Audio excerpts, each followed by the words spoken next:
الحمد لله وكفى وسلام على عباده الذين اصطفى أما بعد فأعوذ بالله من الشيطان الرجيم بسم الله الرحمن الرحيم إنه لا يحب المستكبرين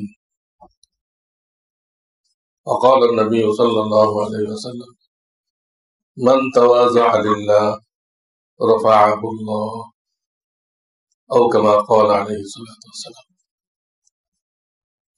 الحمد لله ثم الحمد لله বুজুর্গান মোহতারাম, আশা করি মাওলানা রিজওয়ানুর রহমান সাহেব যেটা বুঝাইতেছি আপনারা বুঝতে পারছেন না? আল্লাহ তাকে তার ওয়ালেদ সাহেব পিতা তার যোগ্য ওয়ারিস হিসেবে কবুল করে, ব্যাপক খেদমত আল্লাহ তাআলা নেন। তো আমাদের মতো পাবলিকের জন্য সহজ সরল জবাব হলো এটা। জবাব তো দিছেই, নানান ব্যক্তি পুকুরে পাশে যাইতেছে, এখন সে আশঙ্কা করতেছে আমি যদি পুকুরে নামি তো পুকুর তো নামা হয়ে যাবে, হবে নাকি? সে বাক হবে। তো এই জবটা এটা সহজ আছে, তারপর একটু মাথা খাটাইতে হয়। সহজ একটা জব আমার মাথায় আসছে, মাথায় তো আনা যায় না, আল্লাহ দেয়। সেই জবটা এই যে রোগ থাকা অবস্থায় তো ডাক্তারের কাছে যেতে হবে। আপনার রোগ যখন সেরে যাবে তখন আর কি করতে দেবে ডাক্তারের কাছে? রোগ যদি সেরে যায় তাহলে ডাক্তার কি জন্য লাগবে? রোগটা থাকতে থাকতে যাতে চিকিৎসক বুঝে আপনার পজিশনটা কি কি চিকিৎসা দিতে হবে। এই জবটা আমার বুঝে আসে, বুঝে বুঝে মদের অভ্যাস ছুটলে তারপর আসবো, তারপর আর কি করতে আসবা? হ্যাঁ, তারপর আসতে হবে সর্ব অবস্থায়। আল্লাহ আল্লাহদের সর্বাত জরুরি। আর রোগ তো মানুষের একটা থাকে, রোগ কি একটা থাকে? মদের অভ্যাস ছুটলো, আরো কত রোগ আছে, তো সেগুলো দূর করতে হবে না? এই জন্য আল্লাহ আল্লাহদের সর্বাত থেকে আমরা কোন সময়, বাংলায় কি বলে, স্বয়ং সম্পন্ন হওয়া মানে দরকার নেই এরকম বলতে পারি না। মৃত্যুর পর্যন্ত দরকার। এক শায়েক চলে গেছে, আরেকজনকে শায়েক বানাইতে হবে। নিজের বড় কেউ নেই, সমকক্ষকে বানাইতে হবে। সমকক্ষ কেউ নেই, তারাও সব মরে গেছে। ছোট আছে, ছোট, এদের মধ্যে যারা জ্ঞানী গুণী, এদের 2-3 জনকে দিয়ে একটা কমিটি বানিয়ে দিতে হবে। তোমরা আমার দিকে খেয়াল রাখবা, আমার কোনো ভুল তোমাদের নজরে আসলে আমাকে বলবা। তো দেখেন, বড় থাকলে বড়কে বানাইতে হবে, বড় নেই, আপনার বয়সের আছে, তারা বানাইতে হবে। আপনার বয়সের কেউ নেই, মারা গেছে, ছোটকে বানাইতে হবে। তাহলে এটা এমন একটা রাস্তা যে এই রাস্তা থেকে আমরা ফাঁড়ে হইতে পারবো না। আমার আত্মশুদ্ধি হয়ে গেছে, আমার আর দরকার নেই, এটা কোনোদিন সম্ভব না। যতক্ষণ ঈমান নিয়ে কবরে যাওয়া না হয় ততক্ষণ পর্যন্ত এটাকে জরুরি মনে করতে হবে। আলহামদুলিল্লাহ, আমি গত কয়েক সপ্তাহে কিবল তাকাব্বুর, অহংকার, হ্যাঁ, এগুলো নিয়ে কথা বলতেছিলাম। খুবই সূক্ষ্ম একটা রোগ, ধরা যায় না, এত সূক্ষ্ম। অথচ এটা অন্তরের যতগুলো রোগ আছে সকল রোগের মা, এর থেকে বাকিগুলো পয়দা হয়। এখন কেউ যদি এটা ফিকির জারি রাখে, চিন্তা ভাবনা করে, নিজেকে পর্যবেক্ষণ করে যে আমার এই কথাটা কি বড়াই হয়ে গেল, বুঝলেন না? নিজেকে খবর নিতে হবে। এটা করতে থাকে তো স্বয়ং রব্বুল আলামিন তাকে এই রোগের থেকে ইসলাহ দান করবেন, সংশোধন করে দিবেন ইনশাআল্লাহ। লেগে থাকতে হবে, নিজেকে রোগী মনে করতে হবে। আল্লাহ আল্লাহ বলেছেন রোগী যদি নিজেকে রোগী মনে করে তো বড় বড় রোগও সহজে ঠিক হয়ে যায়, ঠিক হয়ে যায়। আর রোগী যদি নিজেকে সুস্থ মনে করে, আমার তো কোনো সমস্যা নেই, কোনো সমস্যা আমার ভিতর দেখি। তো তার জন্য বড় তো আছে, ছোটগুলো দূর করা মুশকিল। সে তো রোগী মনে করতেছে না, তার চিকিৎসা কিভাবে হবে? আগে নিজেকে রোগী মনে করতে হবে, পাত্র খালি করে আসতে হবে। আমি অনেক কিছু জানি, অনেক কিছু জানি, এটা মনে করে আপনি আসলেন, তাও আপনার কোনো ফায়দা হবে না। এটা মনে করে আসতে হবে আমি কিছু জানি, জাহেল। মাওলানা ফখরুদ্দিন রাজি রহমাতুল্লাহ আলাইহি, তার অনেক বড় তাফসির আছে, তাফসির কাবীর। উনি এক আল্লাহর বান্দার কাছে, কোন বুজুর্গের কাছে বায়াত হইতে গেছে। বায়াত হইতে গেলে মুসাফা করে না, মুসাফা কোনো জরুরি না, মুস্তাহাব। আসল হলো চিঠিপত্র লেখা, ওটা নেই, হাতে হাত দাও, মুস্তাহাব। দিলে ভালো, না দিলেও ভালো।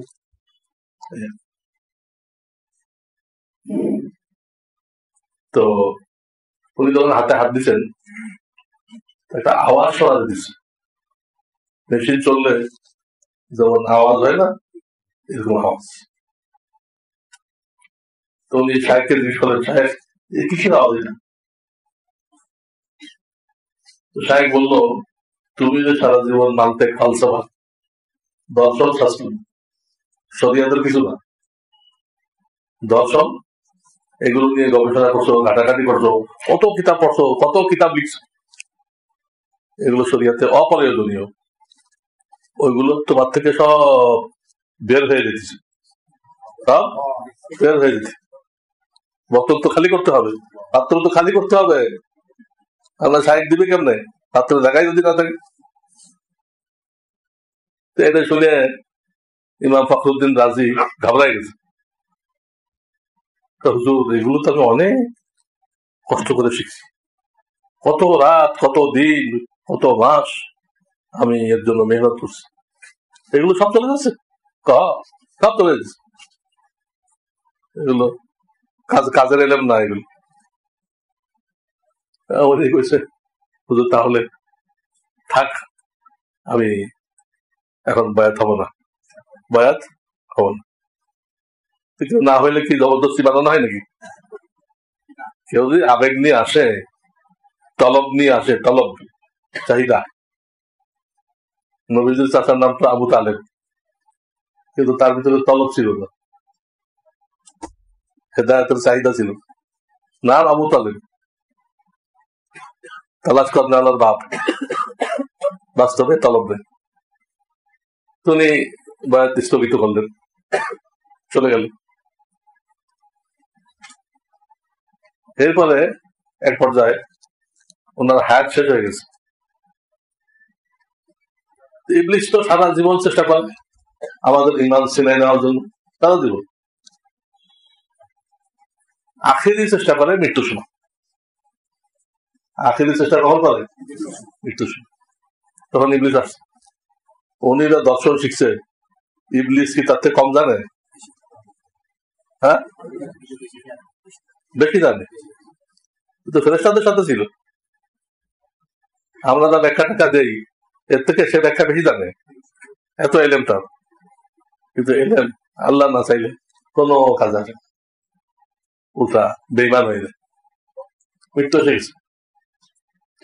এখন ইবলিস ওনাকে বলতেছে, আল্লাহ কয়জন? বলছে আল্লাহ একজন। বলছে না, আমার কাছে দলিল আছে, একজন না, একাধিক। দলিল পেশ করছে, ইমাম ফখরুদ্দিন রাজি ওই দলিল কেটে দিচ্ছে আর এক দলিল দিয়ে, এরকম 100 দলিল পেশ করছে। ইবলিসের কাছে আরো দলিল আছে, 100টা পেশ করছে, আর উনি কাটতেছে, কত কাটবে, ও আরেকটা পেশ করছে। এত বড় দার্শনিক মিস্টার ইবলিস। তো এই দৃশ্য উনি যার কাছে বায়াত হইতে গেছিলেন, কাশফের মাধ্যমে আল্লাহ তাকে জানাই দিচ্ছেন। কাশফ একটা জিনিস, যাদের অন্তর্চক্ষু খোলা তারা বুঝতে পারবে, সবাই বুঝতে পারবে। পিসাব দেখতে পাইলেন ফখরুদ্দিন রাজি শয়তানের সাথে বহাসে টিকতে পারতেছে না, উল্লাইতেছে না, যা দলিল দেয়। তখন উনি উজু করতেছিলেন, শায়েখ উজু করতেছিলেন, তো কিছু পানি নিয়ে উনি কত দূরে আল্লাহ জানে, কয়েকশো মাইল দূর, সেদিকে নিক্ষেপ করলেন। আল্লাহ সব বদরের যুদ্ধে নবীদিকে এক মুঠ বালু মাটি হইলেন, এক মুঠ। এই ঘটনা বদলে ঘটছে, খন্দকেও ঘটছে। আল্লাহ এই এক মুঠ বালুকে সমস্ত কাফেরের চোখে পৌঁছাই দিচ্ছে, একটাও চোখে দেখতেছে না। এই জন্য আল্লাহ আয়াত নাযিল করলেন, আমা রামাইতা ইদ রামাইতা ওয়ালাকিন্নাল্লাহ রামা। এই বালু আপনি নিক্ষেপ করেন নাই, কিন্তু আল্লাহ নিক্ষেপ করছে। আপনার হাত দিয়ে প্রকাশ পাইছে, কিন্তু কর্নেওয়ালাকে দুনিয়াতে আল্লাহ একটা মাধ্যম দিয়ে করে, কিন্তু ওই মাধ্যমটা কর্নেওয়ালা না, করে মাধ্যম দিয়ে, কিন্তু মাধ্যমটা। হযরত মারিয়াম যখন ঈসা আলাইহিস সালামকে জন্ম দিলেন, খেজুর গাছের নিচে ছিল। আল্লাহ গাছকে হুকুম দিলে তাজা তাজা খেজুর পড়তো না দিছে, আল্লাহ হুকুম দিলেন, কিন্তু হুকুম তো দিলেন না। ওই যে দুনিয়া তিনি মাধ্যম দিয়ে করেন, আর নিজেকে পর্দার আড়ালে রাখেন। কে আমাকে খুঁজে নেয়, কে আমাকে খুঁজে নেয়, খুঁজে নিতে হবে।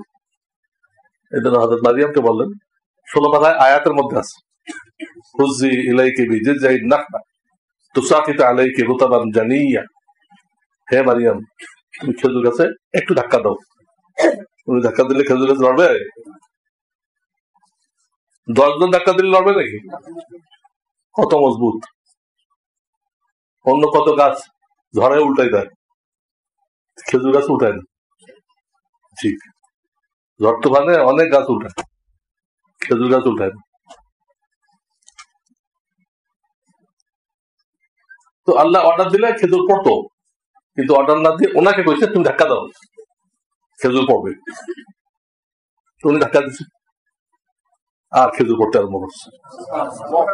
উনি এটা খাইছেন। তো দেখা গেল আল্লাহ মাধ্যম দিয়ে করে আল্লাহ, কিন্তু একটা জিনিস মাধ্যম খাড়া করে, পর্দা খাড়া করে। তখন বস্তুবাদীরা বোঝে না, বস্তুবাদীরা বুঝে এটা হচ্ছে অমুক ওষুধ খাইছিলাম, এই ওষুধের দিকে, আরে ওষুধে কিচ্ছু নেই, এত বড় বড় হাসপাতাল দেখতেছে, সব বেকার, সব বেকার, কিচ্ছু হয়।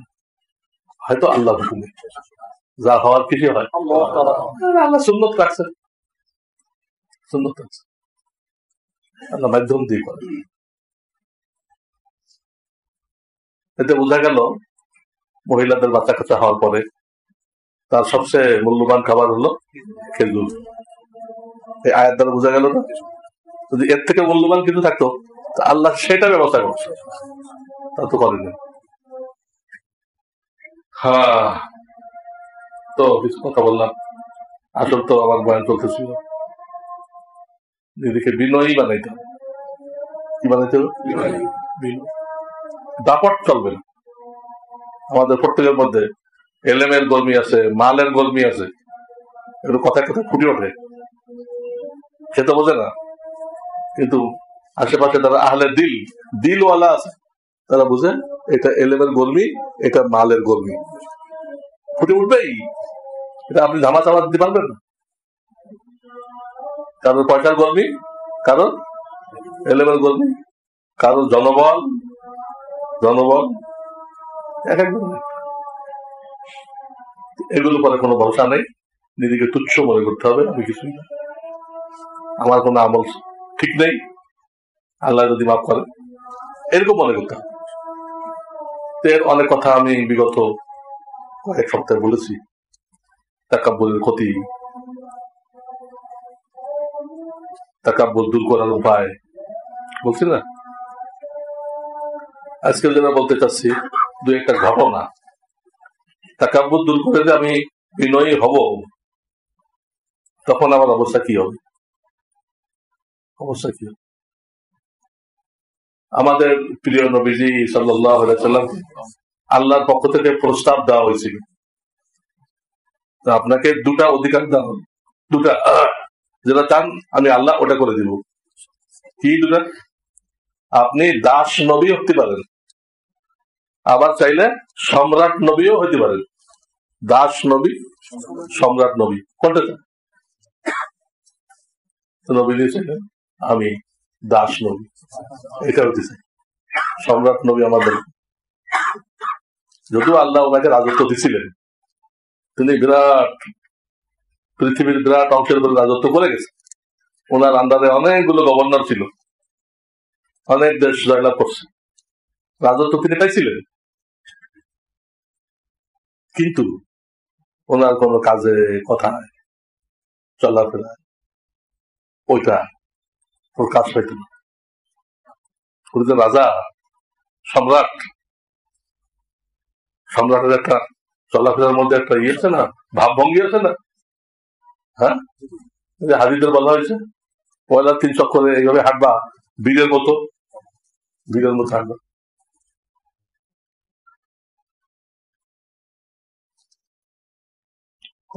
সারা নজরুল আছে আলাদা, সেটার জন্য বলা হয়েছে। তো কোন সময় নবীর থেকে বড়ত্ব, রাজত্ব এগুলো প্রকাশ পেত না। মক্কা যখন জয়লাভ করলেন, দুনিয়াদাররা হলে তো সাথে সাথে মিছিল বের করত, ব্যান্ড পার্টি রাখো, যারা ঢোল বাজায়, এইগুলো করত। তিনি কি করছেন? তিনি বিনয়ের কারণে ওনার মাথা এত নিচু হয়ে গেছে, উটের পিঠের সাথে ওনার নাকের ঘষা লাগতেছে, উটের পিঠের সাথে নাকের ঘষা লাগছে, এত বিনয় হয়ে গেছে। উনি চিন্তা করছে আল্লাহ এত বড় নেয়ামত যে পাইলা, এটার শুকরিয়া কি আদায় করতে পারবো? এনাদের নজর এইদিকে, দুনিয়াদাররা তো লাফাইতে থাকে, হ্যাঁ, ক্ষমতার সাথে সাথে নেয়, আর কি চালাইতে পারে দুনিয়ার লোকেরা দেখতেছে, কিন্তু কোনো সময় সাথে দিতেন না। ভয় করতেন যে আমি এটা কেমনে শুকরিয়া আদায় করবো, এটা হক আদায় করবো, একটা নেয়ামত তো হক আদায় করতে হয়, কেমনে করবো, এই চিন্তায় অস্থির হয়ে। একবার খানা খাইতেছেন, প্লেট রাখছেন 2 হাঁটুর উপর, হুজুরে খানাটা একটু উঁচা রাখতেন। আমরা তো তোষকে বসে খাই, আর খানাটা ফলোরে রাখি, খানা আমার থেকে নিচে, এটা না, খানা একটু উঁচা, কমপক্ষে 1 লেভেল, খানা একটু উঁচা, আল্লাহ নেয়ামত, ওই নেয়ামত আমার দিকে মুখাপেক্ষি না, আমি ওই নেয়ামতের দিকে মুখাপেক্ষি। হাঁটুর উপরে রেখে খানা খাচ্ছে। তখন একটা লোক আসছে, আপনি কেমনে খানা খান? এটা গোলাপের মতো খানা খাইতেছিলাম, নবীজি কি 30 সাল করতেছে, আপনি কেমনে খানা খাইতেছেন? এভাবে খাই নাকি? গোলাপের মতো খাইতেছিলাম। আপনি আমি কি করতাম, থাপ্পড়টা লাগাইতেন, বেশি বুঝলো। নবীজি কি বললেন, বাবা তুমি ঠিকই করছো, তুমি ঠিকই করছো, আমি গোলাম, আমি গোলাম, কাজে আমার গোলামের মতোই খাওয়া যায়। তার কথায় কোনো বিরক্ত হইলে, কোনো বিরক্ত, আর মেনে নিলেন তুমি ঠিকই করছো, আমি গোলাম। এগুলো দিয়ে নিজেকে ওজন করতে হবে, মাপতে হবে। হযরত আলী রাদিয়াল্লাহু তাআলা যখন খলিফা, 4র্থ খলিফা,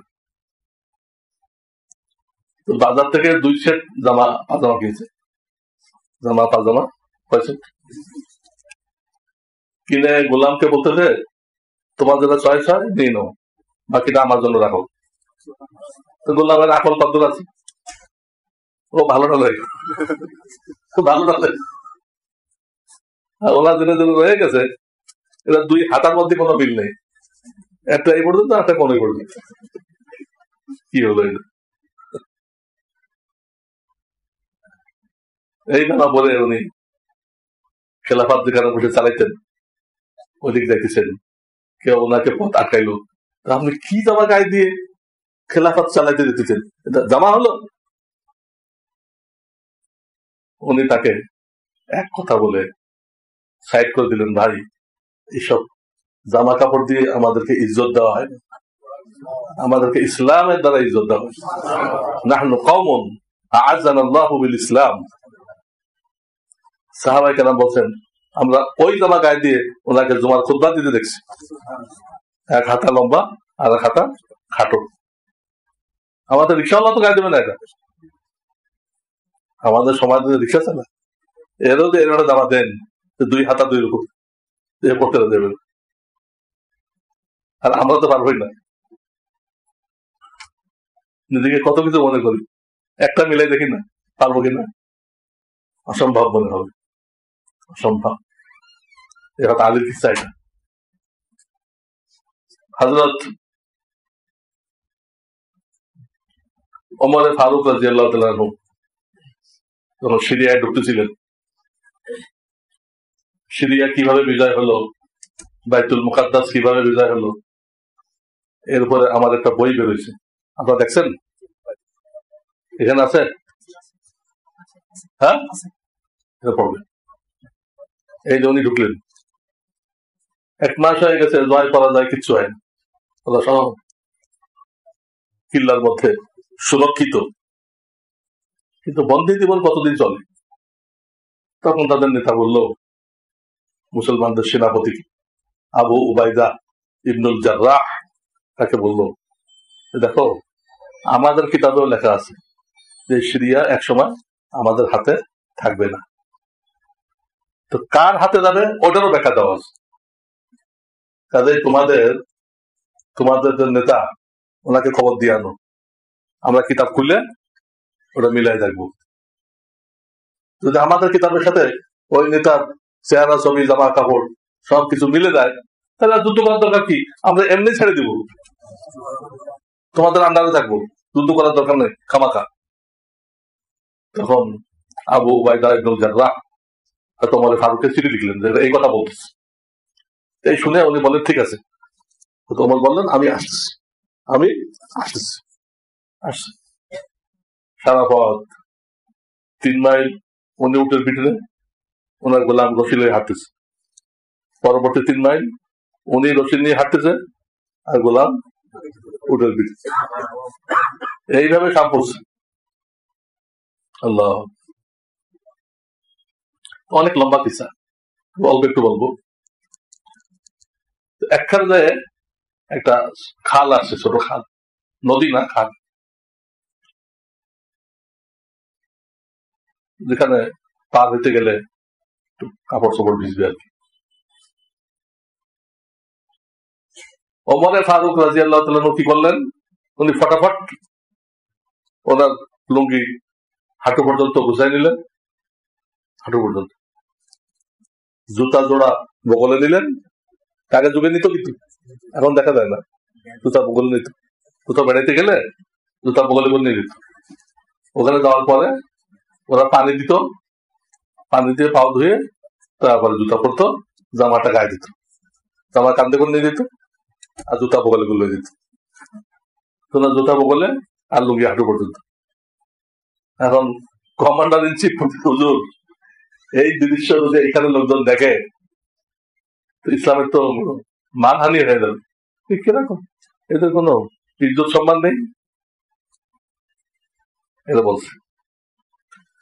হযরত ওমর ফারুক রাদিয়াল্লাহু তাআলা তার কথার কোনো পরোয়াই করলেন, চলো, আমরা এমন এক গোত্র, আল্লাহ আমাদেরকে ইসলামের দ্বারা ইজ্জত দিচ্ছে। আমি হাঁটু পর্যন্ত লুঙ্গি দিচ্ছি, জুতা বগলে, খালি পায়ে, এতে কি আমার ইজ্জত কমে যাবে? আমার ইজ্জত ঠিকই থাকবে। সামনের নেতারা কি মনে করবে পাত্তাই দিলেন না। এগুলো তাদের তাওয়াজু,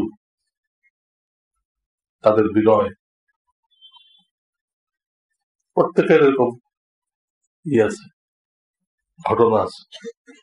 কিতাবে এই অধ্যায় যখন আপনি বের করবেন, তাওয়াজু অধ্যায়, তখন দেখবেন প্রত্যেকের একই অবস্থা। তারা বাহ্যিক চাকচিক্যকে কোনো মূল্যায়ন করতেন না, যে যা মনে করুন, আমার কি দরকার, আমার দেখতে হবে আমি ইসলাম অনুযায়ী চলতেছি কিনা, এইটা হলো বিষয়। ইসলাম অনুযায়ী চলতেছে কিনা, এইটা হলো দেখার বিষয়। জামা ছিঁড়ে গেল, তালি লাগাই নিল, কি হয়েছে? বাকি একজন সাহাবী প্রশ্ন করছিলেন, ইয়া রাসূলুল্লাহ, আমার মনটা চায় আমার জামাটা সুন্দর হোক, আমার জুতাটা সুন্দর হোক, তো এটা কি অহংকারের মধ্যে পড়বে? কোনো বড়াই দেখানোর জন্য না, নিজের কাছে ভালো লাগে, নিজের কাছে ভালো লাগে, অন্যের উপরে বড়াই দেখানোর জন্য না। নবীজি বললেন যে না, এটা অহংকারের মধ্যে পড়বে না। নবীজি দলিল দিলেন, ইন্নাল্লাহা জামিলুন ইউহিব্বুল জামাল, আল্লাহ নিজে সুন্দর, তিনি সুন্দরকে পছন্দ করেন। ইন্নাল্লাহা জামিলুন ইউহিব্বুল জামাল, টান দিয়ে কইলে সৌন্দর্য, আর টান যদি না দেন জামাল, তার অর্থ হলো উঠ। তার অর্থ কি? উঠ। আরবিতে একটু এদিক ওদিক হইলে অর্থ পাল্টে দেয়। বাংলাদেশ থেকে গেছে, জিজ্ঞেস তোমার নাম কি? তরিক মিয়া। তোর বাবার নাম কি? জামাল মিয়া। কি নাম? জামাল মিয়া। মিয়া মানে 100, তো জামাল মিয়া মানে 100 উঠ, আর তরিক মিয়া মানে 100 রাস্তা। 100 উঠে 100 রাস্তা, এটা কি নাম রাখছো? জামাল মিয়া। টান দিয়ে কইতে হইতো জামাল, তাহলে আপত্তিটা হইতো না। এরকম কত যে ঘটনা কিতাবের মধ্যে পাওয়া যায়, এগুলো কিছু পড়াশোনাও করতে হবে, কিছু শুনতেও হবে, এবং নিজের নিগরানি নিজে করতে হবে। নিজের নিগরানি নিজে করতে হবে, তাহলে একসময় আল্লাহ আমাদেরকে এই রোগের থেকে কি দিবেন? মুক্তি দিবেন। এই রোগের থেকে মুক্তি দিবেন। কঠিন কিবর মানুষকে কাফের বানাই, আবার ওয়াস্তাকবারা ওয়া কানা মিনাল কাফিরিন, ইবলিস তাকাব্বুর করলো এবং কাফেরের দলভুক্ত হয়ে গেল। তাকাব্বুরে বলে কুফরি কথা আসছে, আবার ওয়াস্তাকবারা ওয়া কানা মিনাল কাফিরিন। এই জন্য খুব সাবধান থাকতে হবে। দিলের রোগগুলো প্রত্যেকটা ক্যান্সার, ক্যান্সার, এর থেকে বাহ্যিক সমস্ত রোগ পয়দা হয়। বাহ্যিক যত গুনাহ দেখতেছে না, সব এই দিলের রোগ থেকে আসে। এইগুলো ঠিক করতে পারলে অটোমেটিক ধরে দেয়। গাছে যদি শিকড় না থাকে, সেই গাছটা বাঁচবে? খুলনায় আমার বাড়ি যে এলাকায়, ওখানে দেখছি কাঁঠাল গাছ কেউ যখন লাগায়, এত সুন্দর গাছ, দেখলে দিল জড়াই যাবে, পাতা টাতা এত সুন্দর। কিন্তু একটা পর্যায়ে যখন যায়, তখন অটোমেটিক এই গাছটা শুকাই যায়। আমাদের এলাকায় কোনো কাঁঠাল গাছ নেই, গাজীপুরে অভাব নেই, আর আমাদের এলাকায় একটাও নেই। ওখানে মাটির কোনটা স্তর আছে, যে স্তরে যখন শিকড় যায়, তখন ওই পানি আর হজম করতে পারে না। হজম করতে হবে, হজম করতে। মহিলাদের হাতে টাকা আসা নিষেধ কেন? হাদিসে বলা হয়েছে, তোমরা যারা খরচ দিতে পারো তারা বিয়ে করো। তাহলে খরচের দায়িত্ব কার? মহিলাদের। এটা আশা করি সামনের সময় বয়ান হবে। এখন ইশারা তার বলতেছি, ওদেরকে আল্লাহ তাআলা এই জন্য টাকার মালিক বানায় নাই। এতে দুই দিক দিয়ে সমস্যা আছে। একটা দিক হলো টাকার গরম, বড় বড় পোস্টের গরম, এইটা হজম করার যোগ্যতা, হজম তো করতে আকল দিয়ে, আকল তো দুর্বল, এটা হজম করার কি নেই, আকল তাদের নেই। তখন উল্টা দিক চলে যায়, স্বামীটা পাঠাইতে হবে। এটা এখন আর আমার স্ট্যাটাসের সাথে বেরো না। স্ট্যাটাস পয়সা আসলেই এই মানসিকতা তৈরি হবে, সংসার টিকবে। হ্যাঁ, এই জন্য তারা রোজগার করবে না, নিষেধ। আর একটা সাইড হলো, আল্লাহ পুরুষকে দিছে বাইরের কাজ, মহিলাদেরকে দিছে ঘর সামলাও। বাচ্চাদেরকে মানুষ করো, আল্লাহওয়ালা বানাও, আল্লাহওয়ালা বানাও, মানুষকে মানুষ বানাও। বাপ তো প্রিন্সিপাল, প্রধান অধ্যাপককে মা, অর্থাৎ বাপ দেখাশোনা করবে, তো বাইরে বাইরে থাকে, মূল পড়াইবে কে? আর সে যদি ওই বেরাকে দেয়, ব্রেক দিতে এসব জায়গায় যায়, সরকারি অফিসে যায়, তাহলে এই বাচ্চাগুলো মানুষ হবে কেমনে? হ্যাঁ, পুরা সমাজ ব্যবস্থা ধ্বংস হয়ে যাবে। ইহুদিরা শিখাই দিচ্ছে যে সমাজের অর্ধেক জনগোষ্ঠীকে বাদ দিয়ে দেশের উন্নতি করা সম্ভব না। এই স্লোগানটা কে শিখাইছে? কাফেররা। অর্ধেক জনগোষ্ঠীকে বাদ দিয়ে সমাজের উন্নতি করা যাবে। ওরা বাদ দিব কেন? ওদের তো আলাদা কাজ আছে। ওরা তো মানুষ তৈরির কারখানা, খালি মানুষ জন্ম দেওয়ার কারখানা না। মানুষ জন্ম দেওয়ার কারখানা না, মানুষ বানাবে। আপনি ওকে মানুষ বানানোর সময় কই দিলেন? পাঠাইছেন পয়সা রোজগার করতে। এই ছেলেটা বড় হবে কার কাছে? কাজের বর কাছে, হেরোইন্সির কাছে বড় হবে। বড় হয়ে চোর, ডাকাত, গুন্ডা, বদমাশ, ছেঁচড়া, এগুলো পুরা সমাজ ভরে দেবে।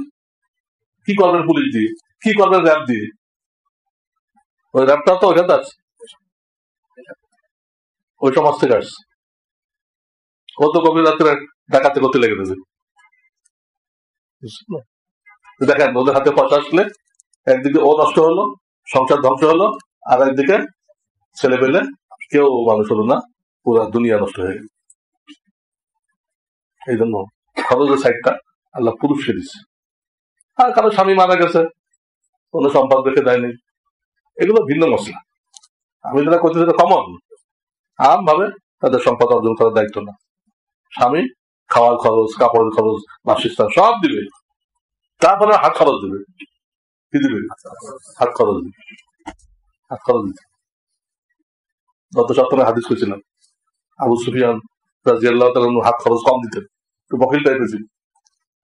ওনার বিবি ফিস করছে স্বামীর পকেট থেকে কিছু নেওয়া যাবে, আমার তো ঠিক মতো দেয় না।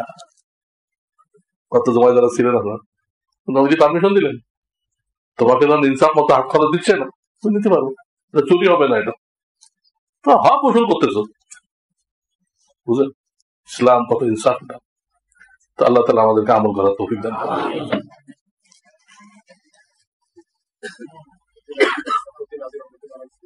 হ্যাঁ,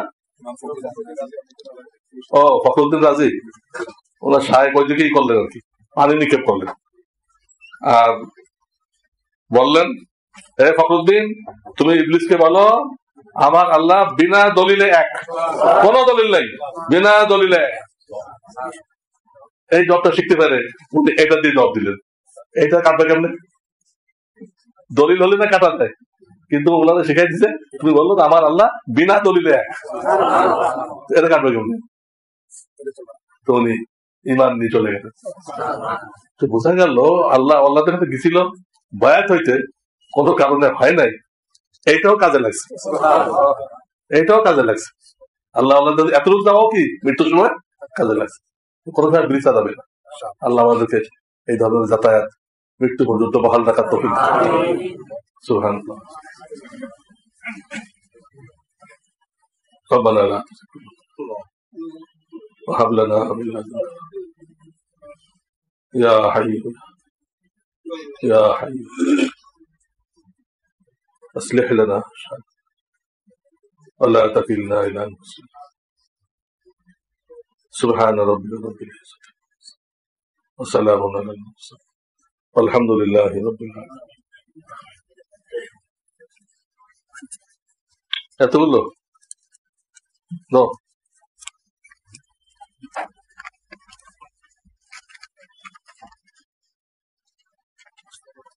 বাথরুমে কাপড়বিহীন গোসল করা যায় কিনা? যদি কারো নজর না পড়ে তো জায়েজ আছে, উত্তম না, জায়েজ আছে।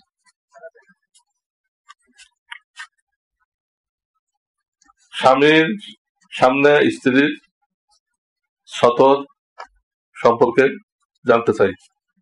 স্বামীর সামনে তো স্ত্রীর কোনো সতর নেই, আর স্ত্রীর সামনেও স্বামীর কোনো, দুজন মিলে তো একটা মানুষ, সতর কিছু।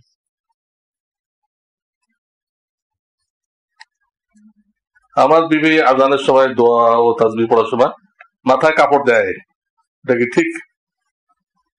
জরুরি না, ঘরের ভিতর তো মাথায় কাপড় দেওয়া জরুরি না। তাদের কাপড় না দিয়েও যদি আজানের জবাব দেয় তাও ঠিক আছে। মাথায় কাপড় কোথায় দিতে হয়? যেখানে অন্য মানুষের নজর পড়ার আশঙ্কা আছে।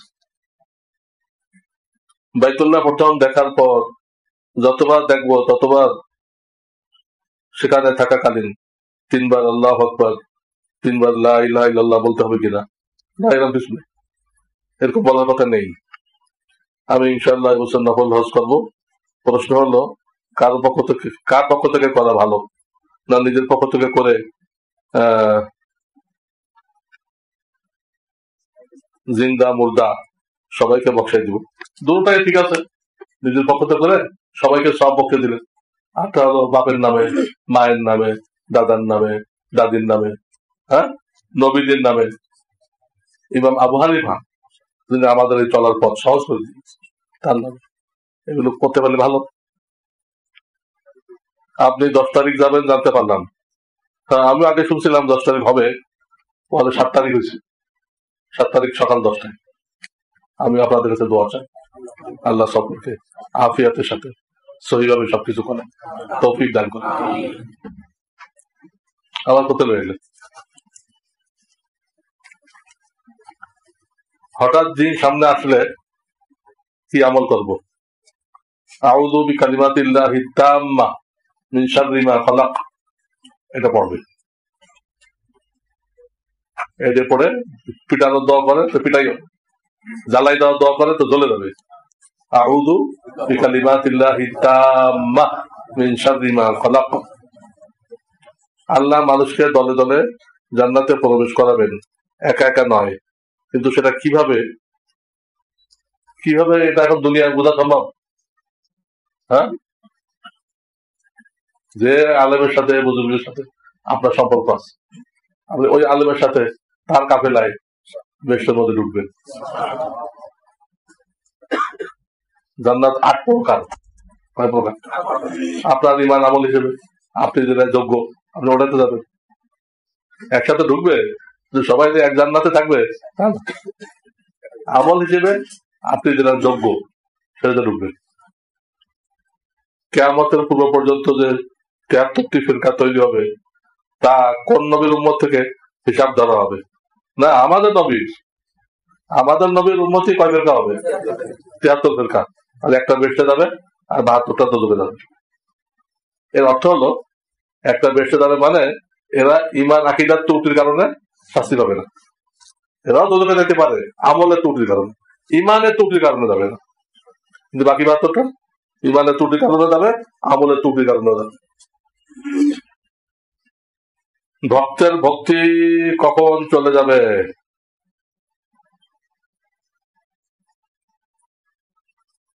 এটা তো বলা মুশকিল। একজন ভক্তি নিয়ে আসে, কোন কাজ তার পছন্দ হয় না, তো তার ভক্তি নষ্ট হয়ে যায়, আর আসে না। তো ওটা তো ওই বুঝবে কেন ভক্ত হয়েছিল, ছুটে গেল কেমনে। এই জন্য মাওলানা থানভী ভক্তদেরকে খুব ভয় পেতেন। আর কাদের মূল্যায়ন করতেন? মুহিব্বিন। এরা যায় না, কোনো ভুল পাইলে মানুষ হিসেবে ভুল হইতেই পারে, মানুষ হিসেবে ভুলের ঊর্ধ্বে তো নবীরা, আলেম তো ভুলের ঊর্ধ্বে না। এরা ভুল পাইলে ওরা তাকে বলবে হুজুর এটা কি ঠিক কিনা, আপনার এলেম কি বলে, যদি ভুল হয় তো ঠিক করে দেবে। কিন্তু সে চলে যাবে না, আপনাকে ছেড়ে চলে যাবে না, আপনাকে ঠিক করাই দেবে।